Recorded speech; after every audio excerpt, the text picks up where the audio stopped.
আচ্ছা, এটা কি টুয়ে? মেঘা গাঙ্গুলি। হ্যাঁ। মেঘা আছে? আপনি? অংশুমান, মেঘার বন্ধু। হ্যাঁ, মেঘা আছে, মানে মেঘার শরীরটা একটু খারাপ। অংশু কি হয়েছে? আগে বল কেমন আছিস?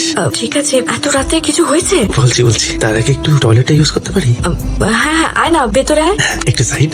কি হচ্ছে কি এটা? হ্যাঁ, এটা কে? সেই অংশু যার কথা বলেছিলে? কি করে এলো এখানে? আমি কিছু বুঝতে পারছি না। তুমি ওকে ইনভাইট করেছিলে, এখানে আগে এসেছে? তোমার কি মাথা খারাপ হয়ে গেছে নাকি? আমি তোমার সব বলেছি তো আগে। মানে পেচ্ছাপ করলে তখন বেরিয়ে আসতো, ও পায়খানা করছে ভেতরে। তাতে এরকম মুখ করছো কেন? তোমার এক্স বয়ফ্রেন্ড তোমার বিয়ের 2 বছর পরে মাঝরাতে তোমার বাড়িতে হাঁকতে এসেছে। প্রচন্ড রকম চিপ বিহেভ করছো তুমি শুভম। রাস্তা বেরিয়ে টয়লেট পেতে পারে না।